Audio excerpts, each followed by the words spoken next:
Welcome to Just Us. This is a very, very special episode for so many reasons. One, this is our first episode where we have guests.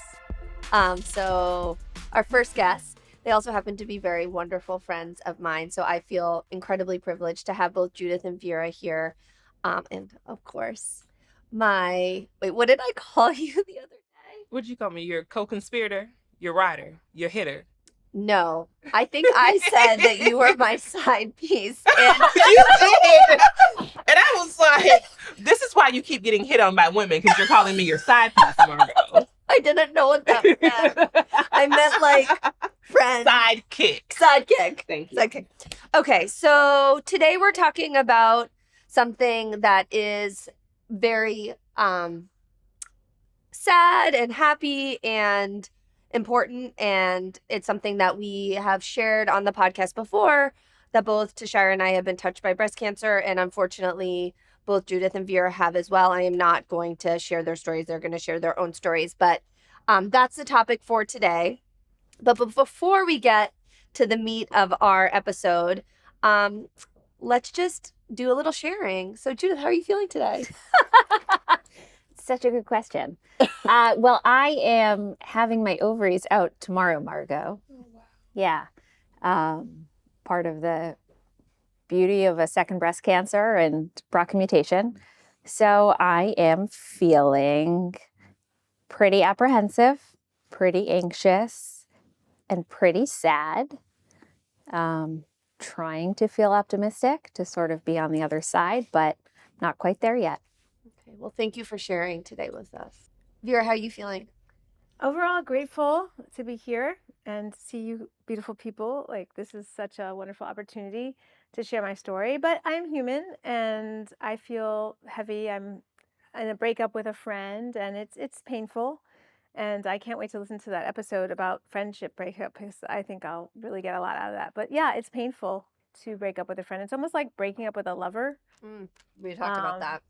After a lot of years of a relationship, and then to see it go away. And as someone, I've been in recovery for 18 years for addiction, and I don't use drugs or alcohol or food as a comfort anymore. So it's just sitting with that feeling. And they say, just ask your higher power, ask, if you believe in God, ask, pray about it. But sometimes it doesn't really quite always take the edge off, and you still have to go back to that place of deep sadness. And so a friend reminded me today, you're going to have that morning. So yeah, even talking about it makes me a little emotional. So Totally. Well, thank you for sharing. Tashira, how are you feeling? I am feeling energized. I'm feeling energized to have this conversation among friends and hopefully to provide a new perspective to a very important topic. Margo, how are you feeling? I am feeling grateful that we're all here together and sharing our stories. So, can you tell us a little bit about our sponsor today, Tashira? Absolutely. We love Understands over here. I've worked with Understands for years over on my social media on Instagram. They are an amazing company that is based in Canada, and they create intimates that are size inclusive, that are diverse, that fit all bodies. And most importantly, they are now seeking to get into the breast cancer recovery realm with a new bra that is geared towards double mastectomy patients. And so I want to share with you all today a bit of a letter from their director about why this is important to them. And so they say, bras and underwear may be an afterthought for some, but for others, undergarments can be transformative for our comfort and confidence. At Understands, we've always striven to create products that make a difference. We want to provide the very best bras for every shape and size, and this includes mastectomy bras. For the past year, mastectomy bras have been on our mind, and since our launch, we've wanted to offer comfortable, thoughtful, and cute post-surgery options. And so their product process is to listen, sample, fit, adjust, repeat until perfect. And that takes people in order to be able to do so. And so what they are asking for is that they find people who are post-mastectomy who may be willing to share some feedback around fit for these post-surgery bras. And If that's something that interests any of our listeners, please email them at hello@understance.com. That information will be linked down below in our show notes for sure. We also have a great discount code for you for Understance as well. We hope that you support the brands that support and love us. Exactly. And so I think all of us here have post-surgical experiences with bras. I don't know about you, but that pink Velcro thing they gave us in the hospital was not comfortable or cute. Yeah, and then also the drains. Like when we were talking to Understands, we were talking about where are you supposed to put those. It's so difficult to find a way to like feel like yourself again when you have these things attached to you, and then And they're in the way. I mean, I don't know about you guys, but I had one drain for over a month. Yeah, me too. I mean, I didn't have all four for that long, but I had one for a really long time, and so that was really awkward. For sure. When they get me a vest, anyway, the whole thing was. I think the ease of zippers is one of the most important things. Yeah, because you have limited mobility. You have limited mobility, very limited strength, and having a zipper that you can actually do yourself rather than have to be dependent on someone else is like key to comfort, but also like key to recovery. Key to recovery and that emotional component of recovery. Right. And that not everything has to be surgical, right? I remember at my pre-op appointment, the surgeon like threw a bag of stuff at me. And she's like, you don't need to look at it till after surgery. And it was just like, I mean, I guess, again, just so many issues with our modern medical system, right? How much they charged my insurance company for that, like, who knows, right? But it was just like gauze, saline packets, like the bras that they weren't the right size, vests, but without any instruction about how to use it or. That's reminding me another thing for anyone who's listening who is either going through this or has a friend or is about to go through this, etc., is if you're fortunate enough to have health insurance, very often health insurance will reimburse you for the price of mastectomy bras, and those things are so expensive. Maybe Understance will put that on their website and let people know, because that is a little known fact. Oh, really? So not the ones that they give you, but other mastectomy bras that you buy on the market? Yes. Like if you go to Understance or if you go to Athleta that also has post-mastectomy bras. Yes. You can then submit for reimbursement. You ready to get started? Yeah. Okay. Part of every episode is we pick from one of many quotes from men in our community. And today we have Dumb Shit Men Say by Kanye West. October 9th, West claims he's going to go DEFCON 3 on Jewish people, an apparent misspelling of DEFCON, and says it was not anti-Semitic for him to say so because Black people are actually Jewish also. His account was promptly locked by the social media platform. Tashira, what do you have to say about that? Let's start with you. Feedback. DEFCON 3 on Jewish people. First of all, I want to say that it's heinous, and I really wish that we had a better understanding of anti-Semitic rhetoric, not just in this country, but especially in the Black community, because I don't know that these words landed as they should have among my community. And for that, I am sorry. But what do you all think? I think it's frankly terrifying how much anti-Semitic rhetoric there is out there.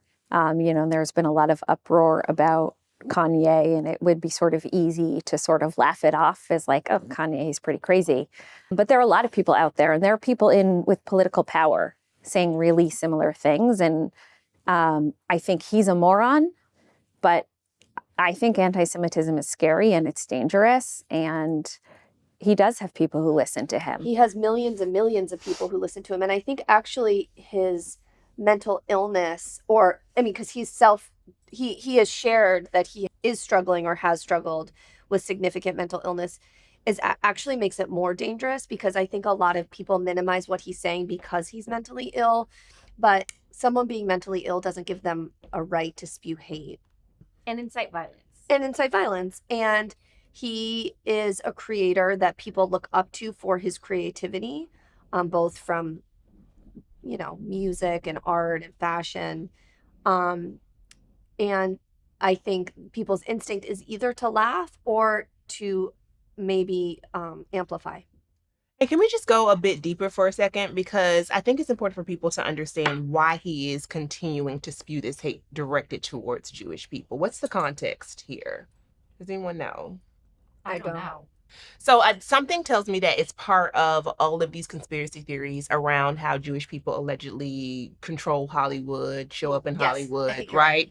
The financing of it, blackballing people, and all of these things. And so I think that is why this just heinous rhetoric is coming up right now, because he wants to be the aggrieved artist in all of these ways. And so any way that he can be victimized, even when he is not at all a victim, but instead a perpetrator, is the position that he's going to put himself in. And I think that's where that's coming from. And, you mentioned sort of more understanding in the Black community of anti-Semitic trope, but I think many, many communities really need that, right? Like Jews control Hollywood. When people talk about the Hollywood elite or the global elite, these are like centuries long anti-Semitic theories stemming from, this notion that Jews who are and have always been a really small minority, often, targeted with mass murder or The Holocaust. the Holocaust is what I'm referring to. Thank you.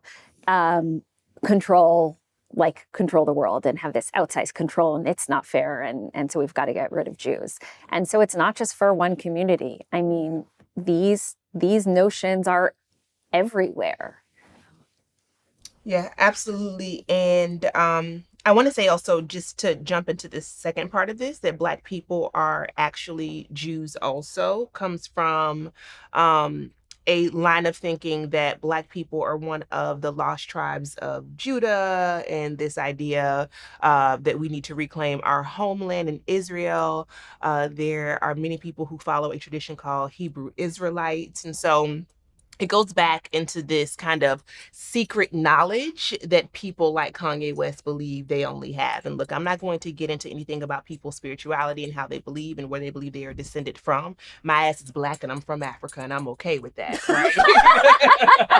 I don't need to be from nowhere else. But I think the entire thing is just kind of, it wraps people, unfortunately, into these tropes, into these stereotypes, into these negative narratives that are not based in fact and reality.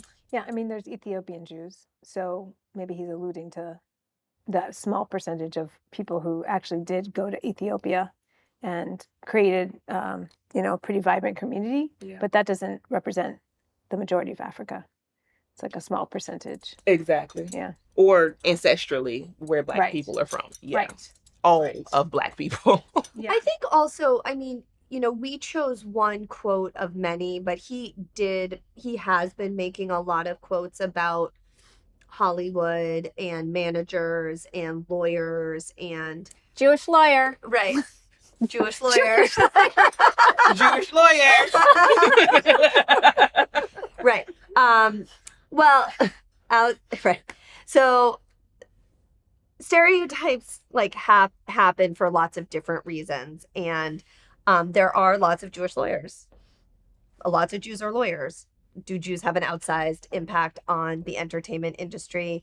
I don't know. I mean, I think, again, these are narratives that can be very, very, very harmful. And he's doing it to incite violence, or he's doing it to incite a reaction that is going to incite violence. And that is really scary. Mm. And that he keeps getting platforms to share his rhetoric, I think, is also scary. Well, I'm happy that recently I heard on, I think LeBron James's very popular show, The Barbershop, or it takes place in a barbershop, that they had recorded an episode with Kanye West. And after it was done, they said, we're absolutely not airing it. Wow. And said, we're not airing it. It's just And too Vogue harmful. made a statement that they're not partnering. I mean, yes, companies are coming around to a response, but he's been spewing this for a long time. Absolutely. So it's just troubling. to say the least. And I don't think it's going to stop anytime soon for all the things that we talked about on this podcast about dumb shit men say. You guys have a lot to look forward to. We have a lot to look forward to with this podcast. We're moving in some different directions. We're going to be dropping weekly on Mondays. And so we're just in the middle of our first season. We are going to be planning some more live events. We have a live event that by the time this episode airs will have happened on October 24th. That's sold out. We're going to have another event soon in the DC area to kind of get some of Tashira's followers, and then a bigger event, hopefully here in Boston in the spring, where we'll do a live recording of an episode. And so stay tuned. Lots to look forward to. But let's get to this episode. And let's take breaks if we need, and let's keep it light if we have to. So Tashira and I are going to ask questions that hopefully we all can answer based on our own experiences. I think this will be helpful not only for our listeners who've been impacted by breast cancer, but maybe have a loved one who's impacted by breast cancer. And so I think, the feedback we've gotten is that people really want to hear our stories and hear what has been helpful or not helpful for us.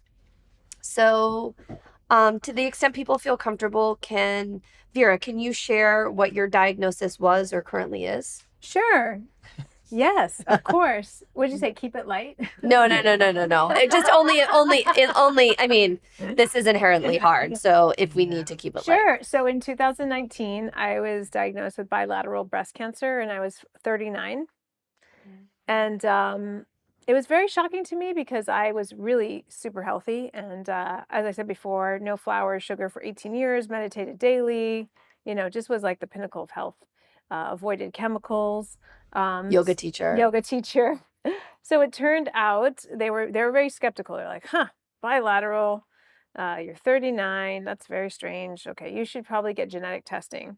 So it was the first time that I've ever taken a test where it was like Black, Pacific Islander, Ashkenazi Jew. And so I checked the box of Ashkenazi Jew. And I waited 3 weeks, and it turned out that I had a genetic predisposition for a very, very aggressive cancer called the BRCA1 mutation, which Angelina Jolie made really famous when she did the op-ed pieces in the New York Times about her double mastectomy and ovarectomy. So in any event, I found out that it was a genetic predisposition, and that's why I had this bilateral breast cancer at the age of 39, which is very rare. And so then that was the initial diagnosis.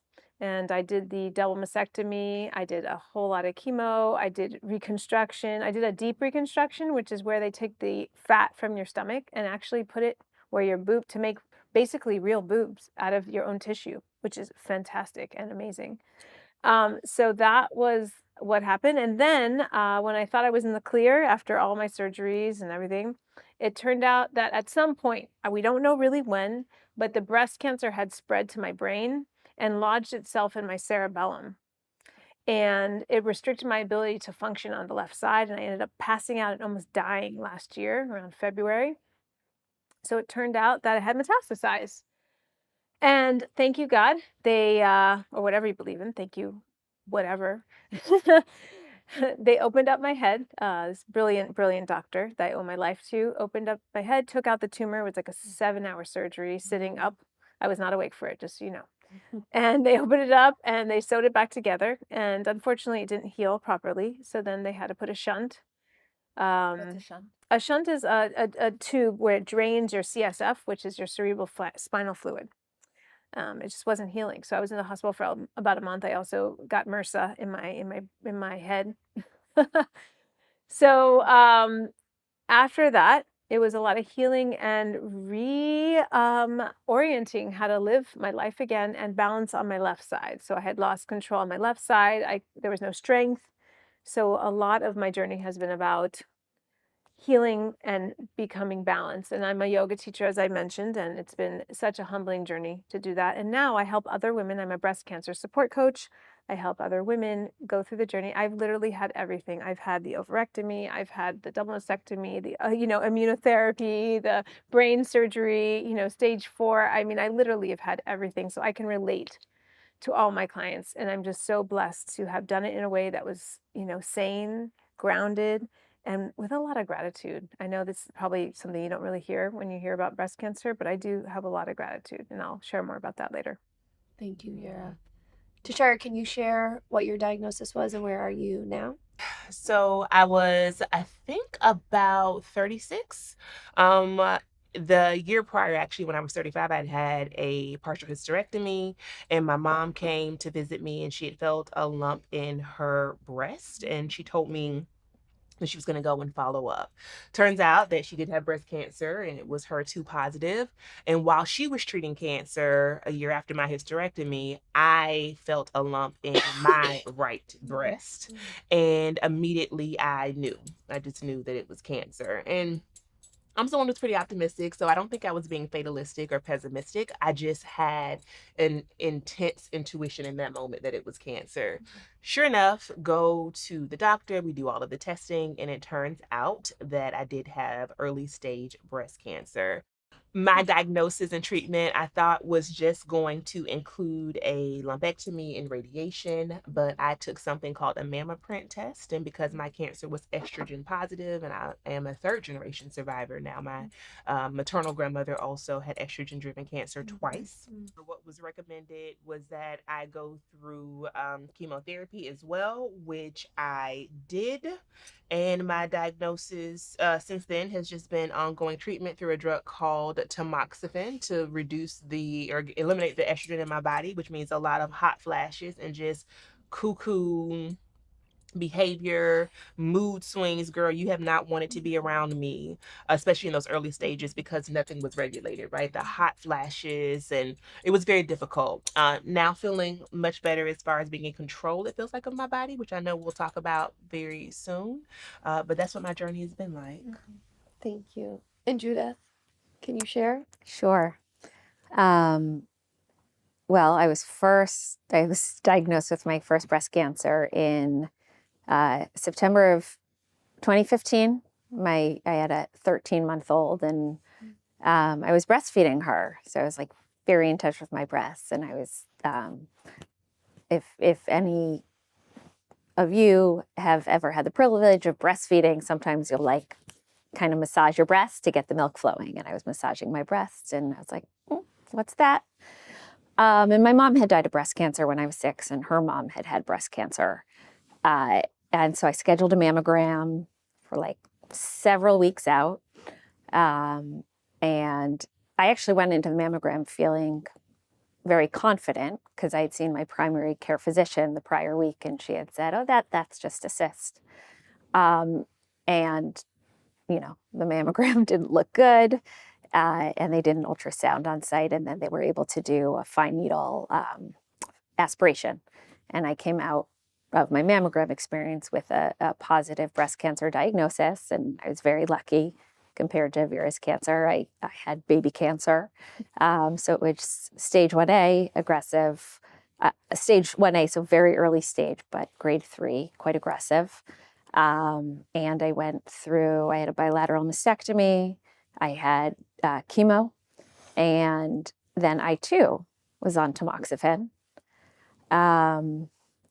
And 7 years later, just when I was starting to feel, pretty good, my husband and I were watching TV one night, and he was just like kind of poking at me. Whereas if you know my husband, you can picture that, just noodling. And and he said, "What's that?" And I said, "That's my breastbone." And he said, "Why isn't it on your right side?" So I lost my mind, freaked out, was able to get in for an ultrasound.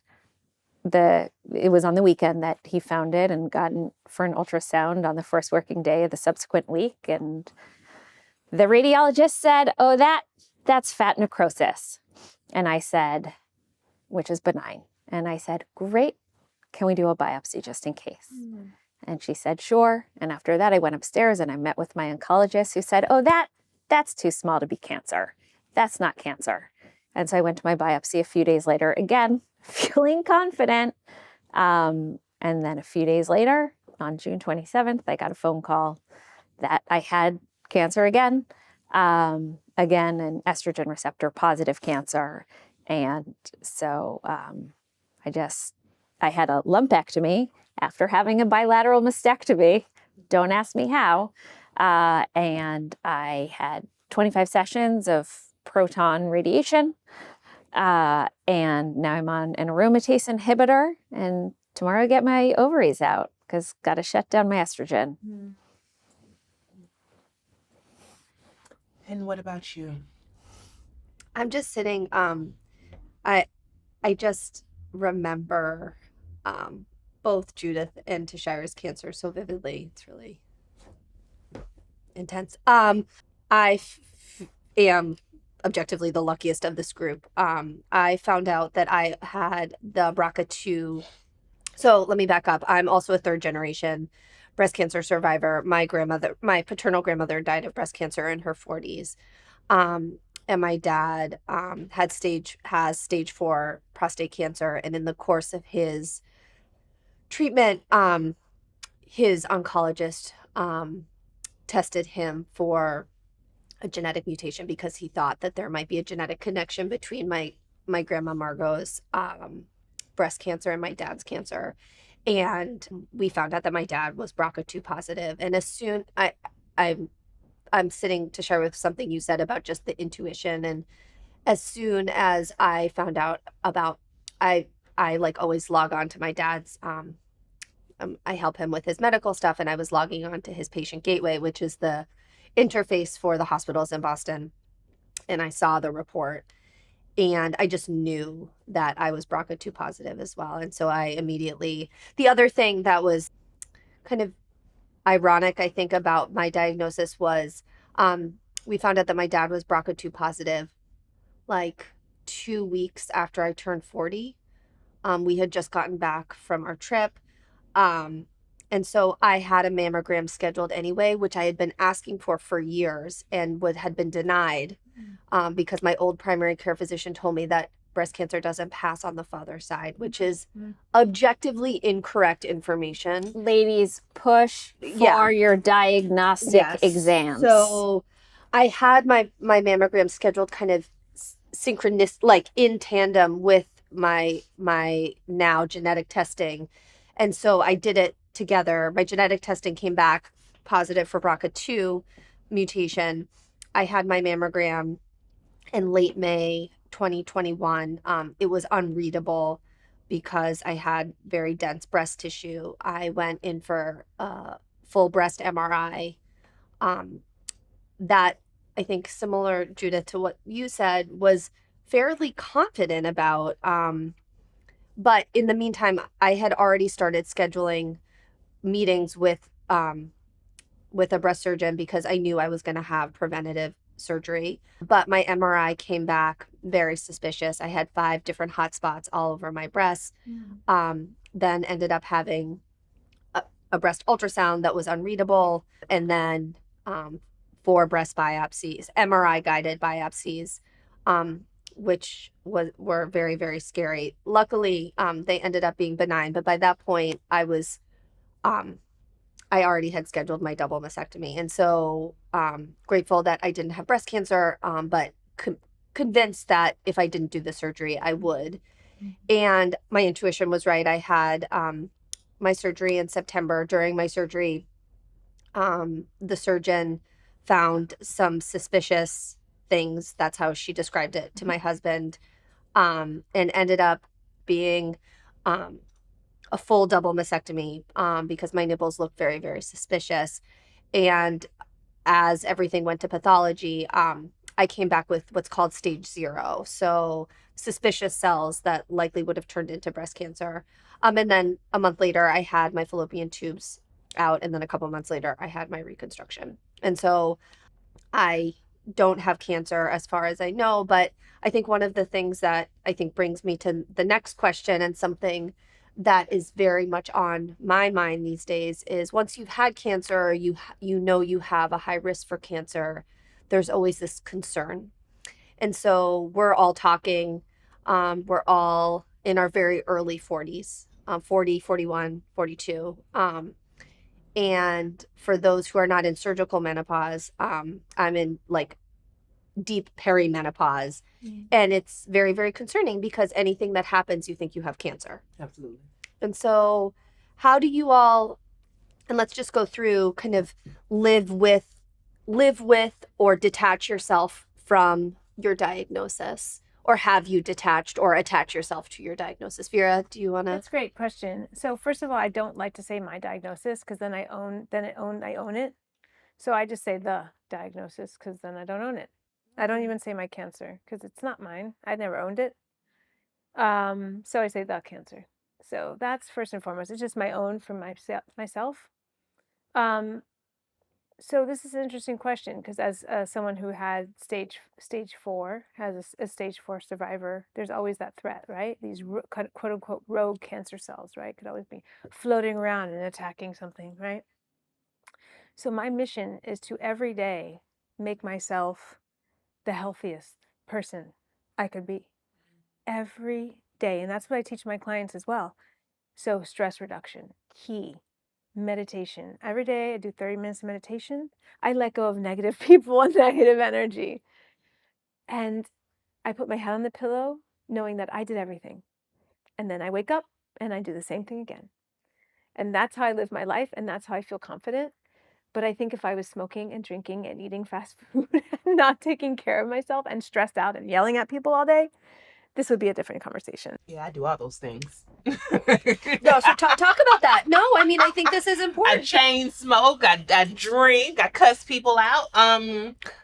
This is a good conversation to have because I think that it is helping me, not necessarily because I believe that I have absolute control over a future diagnosis of my cancer reoccurring, but because I don't want to feel like I aided that, whether or not scientifically that would be true, right? I don't know that I would want that guilt on my conscience.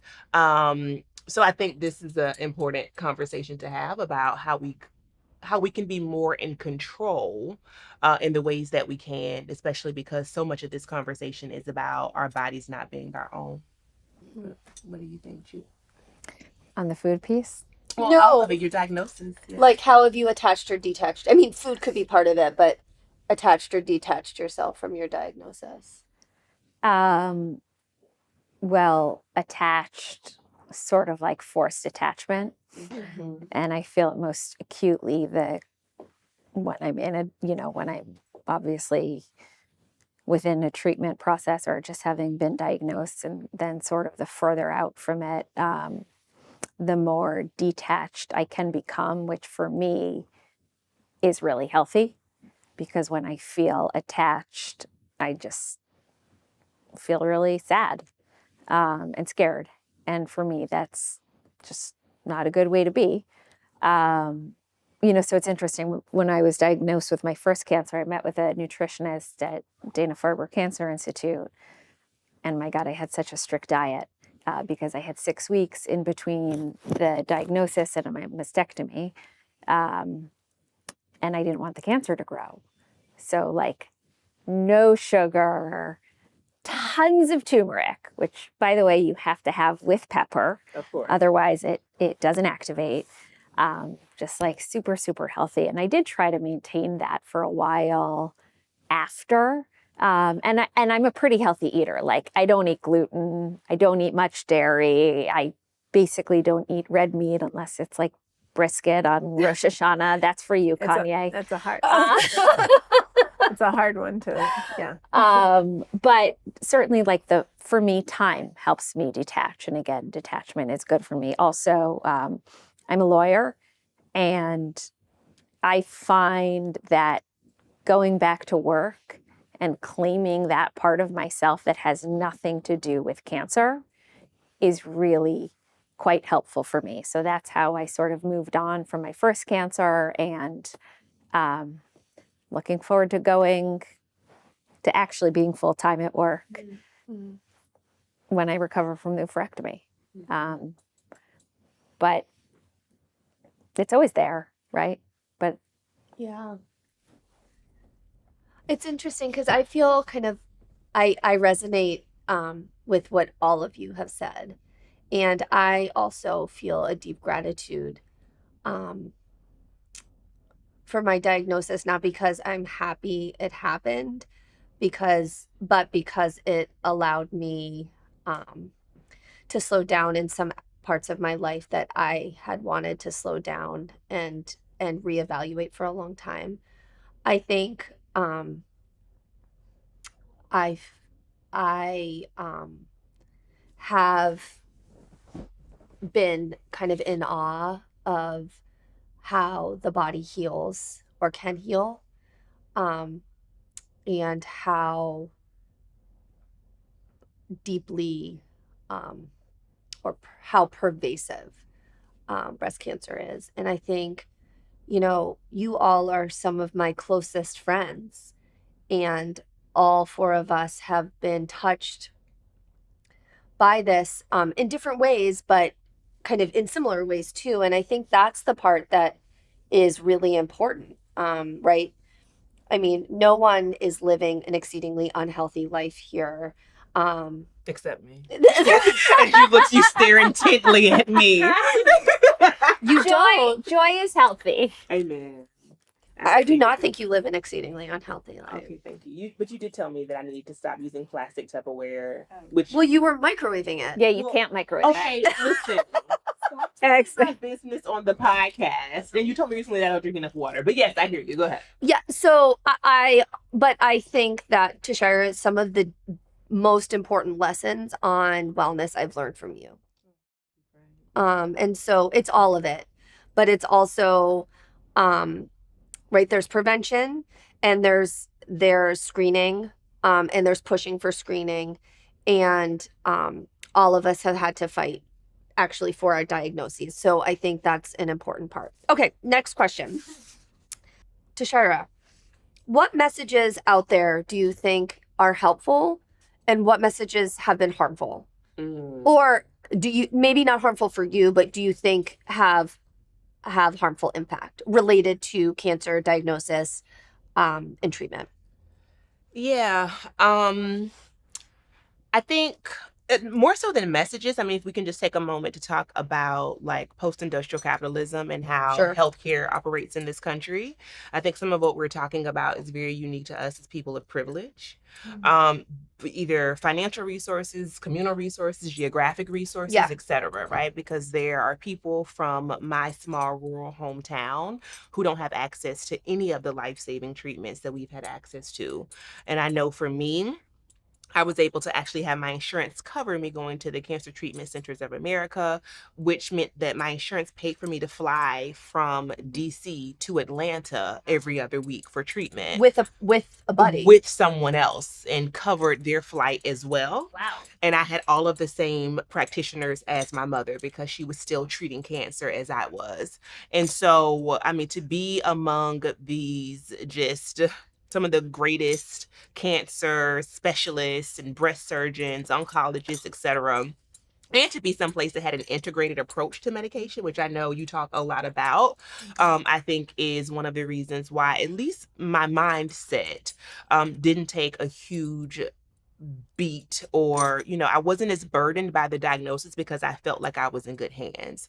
And there are many, many people who cannot say that, or who unfortunately go bankrupt in the process of treatment. So I just want to hold that as far as messaging is concerned, that we are all experiencing a very different healthcare system in this country. 100%.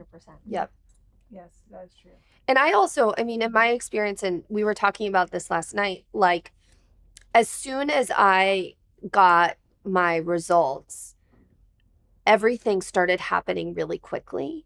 And it was because I was following protocol or medical advice from arguably one of the best cancer centers in the world, right? So here was a young person who wanted to have preventative surgery, had a very, very risky genetic mutation. And so it was like, oh, you want to have a double mastectomy? Oh, you want to have reconstruction? Oh, you want to do it in September? Oh, like, let's get this on the books. And it wasn't that I was pushed into it, but it definitely was, the scheduling and the implementation was kind of happened very, very quickly.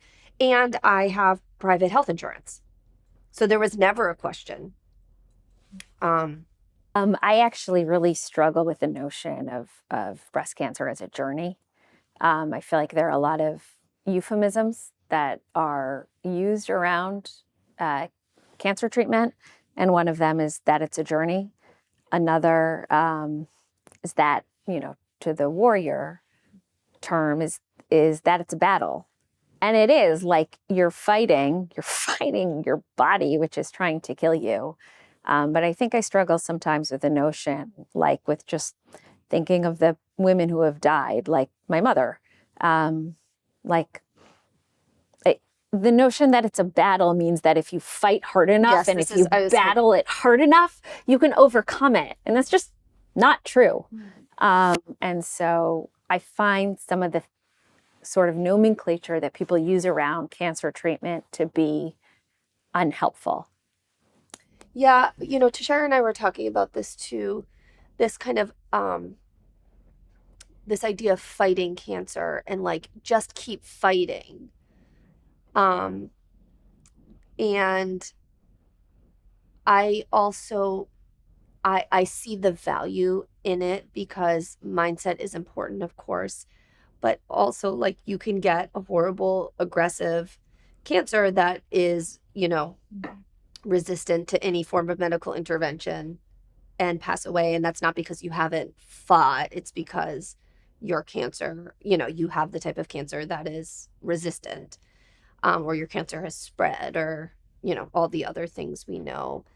I also think there's this societal expectation that I also find really harmful, that I think has been placed on me and definitely on my dad, but I don't want to speak for my dad, about being like everything's fine now. Positive. I have a friend who went through chemo and she walked 3 miles every day and she felt great. Have you ever? I was like, I did not. I was like, I know what you're alluding to, because I have so many people tell me you need to eat kale every day and write affirmations and your cancer will heal itself. There's a desire, I think, for people to attach themselves to being, or to being all better. Like you're all better now, or everything's fine now. Like they want you to be better, or for us to see ourselves as all better. I think it's both. I think it's both. I think it's both. And while I understand and agree, it's okay not to be okay, and it's okay to be impacted by a diagnosis, and it's okay to struggle with it. And I think there's not a lot of space to be like, yeah, I'm okay and I'm forever changed. Totally. For instance, someone incredibly special to me who is incredibly supportive, sort of likes to focus on remission. Right. I was just going to mention that. I get asked that a lot. Are you in remission? Are you in remission? Are you, Right, like that they expect you to answer yes. And first of all, you're not for at least 5 years. And stage 4, you're actually never in remission. You're living with cancer. It's no evidence of cancer. Right. And so there's a big distinction there. And I say that, often. There's no evidence of cancer in my body. But yes, but like attaching to the after. Right. Or attaching to like what's ultimately going to be a good outcome. And sure, yes, I hope for all of us that we live the rest of our lives without ever being touched by cancer again. And the reality is that's probably not true. And it's okay if we are impacted by it and flowing through it. I mean, the two things can exist concurrently. And something else that's kind of nuanced, but in the holistic health community, chemotherapy is actually looked down upon. Oh, of course. So I got a little bit of judgment and criticism when I decided to do chemotherapy. And I had people that I loved in my life who decided not to. And they didn't judge me, but other people in my health and wellness community told me, what am I doing? You're going to kill yourself slowly. Well, I think the thing about it is that we have to knowingly take whatever the risk is around treatment and the possible outcome that will come. I think we can't say 100% the treatment is going to cure me and I'll live forever, or the goji berries and the antioxidants are going to cure me and I'll live forever, right? there's likely something in between that may be true that we should be looking towards as far as the nuance is concerned. Because to your point, who I like to call my bonus mother, but my stepmother passed away after refusing to even entertain the idea of Western medicine. And very quickly her cancer metastasized and she passed away. Okay, this is something that I think is probably a hard question for all of us to answer, but I think it's something that people are going to be interested in hearing, because I think people's individual stories or their thought processes are something that other people attach themselves to. Other people attach themselves to. Is there something any of you would have done differently if given a chance? Like, say you were diagnosed with your same diagnosis today, Tashira? Medically, no, because I am happy that I followed the protocol that the doctors recommended. I'm happy that I went to an institution that really prided itself on integrated healthcare. And I'm also proud of myself that I took on a very specific like mindset around my cancer diagnosis. And I felt that I could own the process in the way that I was going to be treated and control the things that I could control, right? So I felt very much in control, and I did not feel that the cancer was in control. And I know I'm privileged by being able to say that because my cancer was such an early stage. But on the other side is I had a heinous relationship with work. And I do wish that I would have changed a lot around that, because I delayed my lumpectomy because I had a conference at work. Oh, And it wasn't even my choice. People were actually pressuring me wow. to delay my treatment. I lost my younger cousin, who was like my nephew, after my first bout of chemotherapy. And I remember, like in the Southern tradition, Christian tradition, we have a wake. And I was late to his wake the Friday before his service because I was writing a grant report. And then I flew out to treatment on Sunday. Monday, I have my treatment. I'm still working on this grant report, and I'm feverishly typing because I don't want, first, I received Benadryl, and I don't want the Benadryl to make me sleepy before I finish my grant report. And that is how I approached and went into my treatment, like still having this very toxic relationship with work. And what I should have done, and I highly do regret, is went in and said, I am taking leave. And that's that. Not shared anything, not answered any questions, not giving more information, because I didn't have to. I mean, we're lawyers, we know we don't have to. But I was so afraid of doing it. I wouldn't say mine is as heavy as that. I would say so I think the hardest thing for me was to embrace chemotherapy. And when I did it, I was kind of like blind in how I was going to walk through it in a way that felt good for me to walk through it. I'm going to come to this question from a different angle. So I too have a BRCA mutation, having lost my mom when I was 6, and her mom having died when she was in her 40s, and my mom's sister also had breast cancer. Like, wasn't really rocket science that I had a genetic predisposition to cancer and a BRCA mutation, and I knew that, but I had made the choice not to be tested. Because I wanted, well, first of all, I have an older sister who's 7 years older, and I was like, she's not dead. And my aunt, who's still alive, got tested, and she didn't have the BRCA mutation. So I was sort of like, maybe I don't. Maybe it was environmental. And I definitely could have gotten tested, and I could have had preventative surgery instead of having had cancer. And so I could have done that differently. At the same time, that might have made me make different life choices. I might have married the wrong person, right? Like, sort of tried to have children too early, or not had children. I mean, there are things that, are the greatest things in my life that I might have missed out on. So that's kind of an open question for me. And I think if I had to go back, I think I'd want the family that I have and the children that I have. Another thing is I did go off the tamoxifen to have my son. I was really fortunate that after being diagnosed with my first cancer that they gave me 6 weeks to go through embryo retrieval and fertilization, also not to my health insurance. But I did. I went off the tamoxifen, and I had estrogen course through my body for 9 months. And, the research doesn't show that getting pregnant again increases cancer. My oncologists were more worried about going off the tamoxifen than the estrogen. And maybe I would have gotten it again anyway, but maybe I wouldn't have, and I'll never know. But again, what I do know is that life with Lev is so much better than life without Lev. So would have made the same choice. Very beautiful.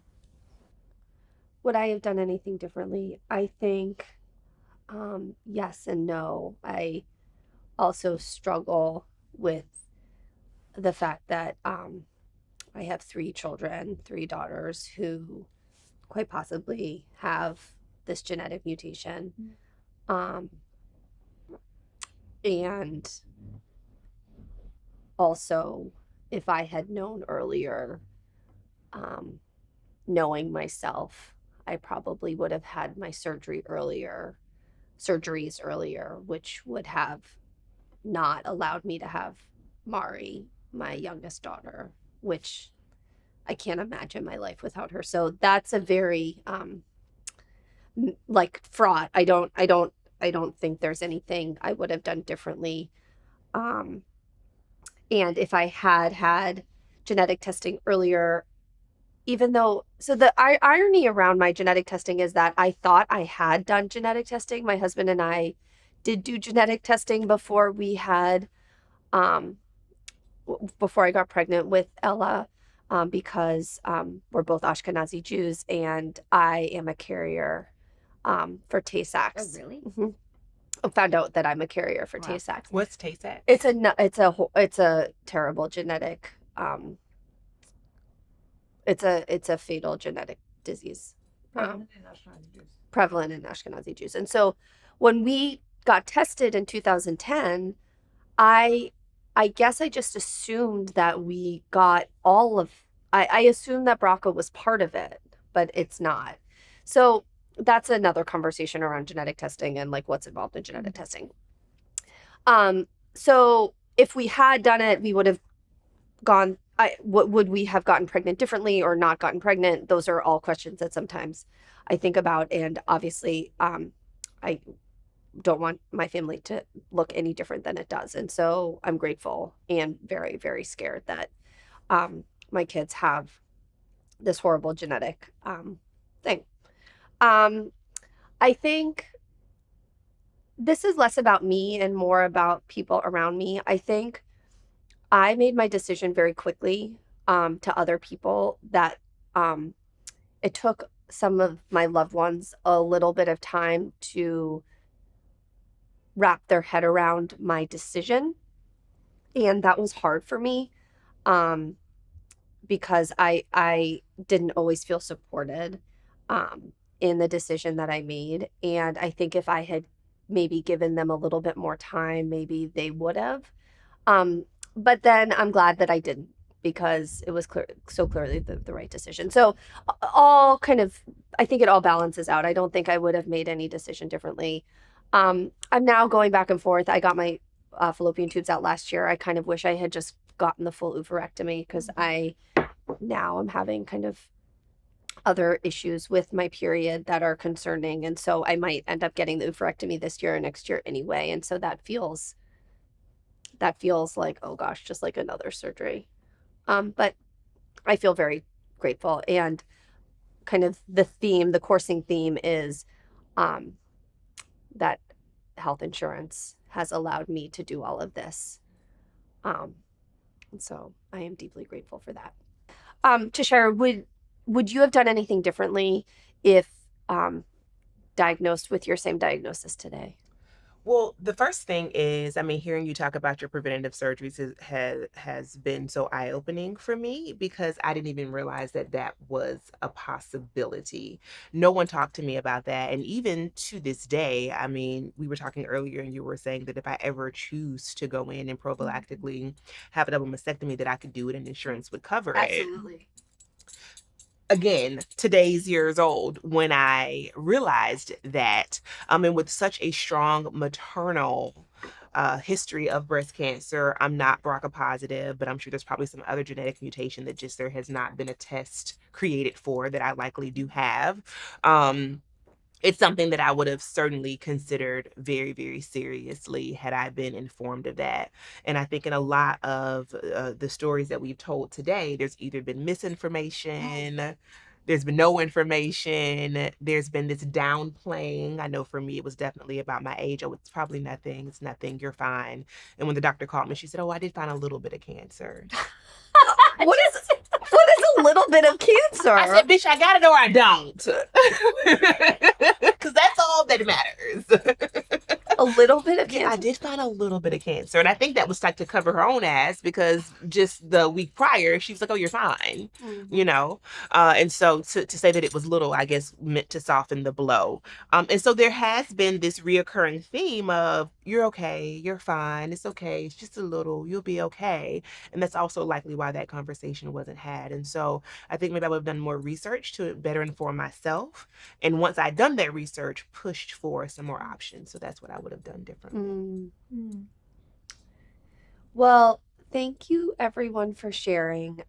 We all obviously have had very different experiences.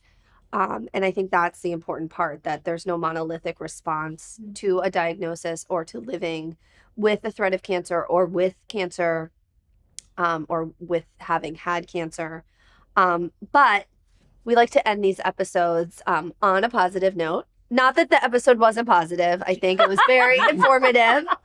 Oh, wait, there is one other thing I would have done differently. I keep thinking about this. I would have breastfed for longer.